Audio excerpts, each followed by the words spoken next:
This is why you need to understand polarity when it comes to attraction. So, attraction meaning, ano siya, masculine and feminine. So, walang attraction na nangyayari sa masculine and masculine. So, meron namang attraction na nangyayari for masculine, pero hindi siya sexual passion. Hindi siya intimacy. Okay, kaya nga meron kang kaibigan na lalaki. Okay, may attraction doon, pero hanggang doon lang kayo, hanggang friends lang, walang sexual intimacy.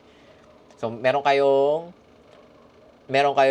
same values, same ng gusto, same ng type. So, ang mangyayari is magiging magkaibigan kayo. But in order for you to be attracted, in order for women to be attracted to you, kailangan may polarity kayo. So, hindi pwedeng pareho kayong masculine, hindi pwedeng pareho kayong feminine. So, kailangan may isang masculine, may isang feminine. And that's how the world works. May polarity. That's how you create attraction. So, parang North Pole, South Pole, positive pole, negative pole. Parang magnet. 'Di ba? Never didikit ang magnet kapag parehong positive. Never din didikit ang magnet kapag parehong negative. So, if you want a sexual attraction, you need polarity. So, ibig sabihin, if you're a man, you need to be masculine. Okay? Ang mahirap in a world nowadays, masculine women is nandyan na lahat. Kasi nasa modern age na tayo in which women can do what men can do.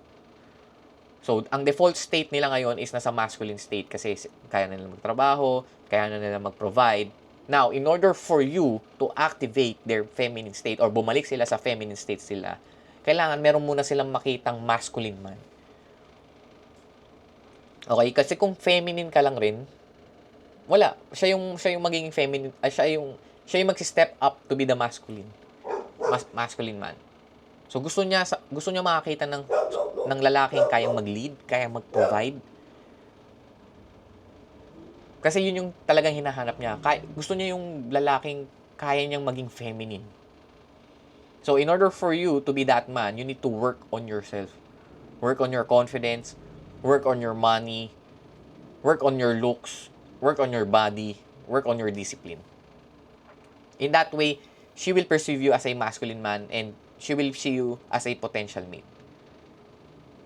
Alright? Kasi kung gusto mo ng feminine women, feminine na caring, nurturing, kind, understanding, then you need to do your role. You need to be a masculine. Kasi never lalabas ang feminine side kung hindi mo pinapakita sa isang girl na ikaw ay masculine.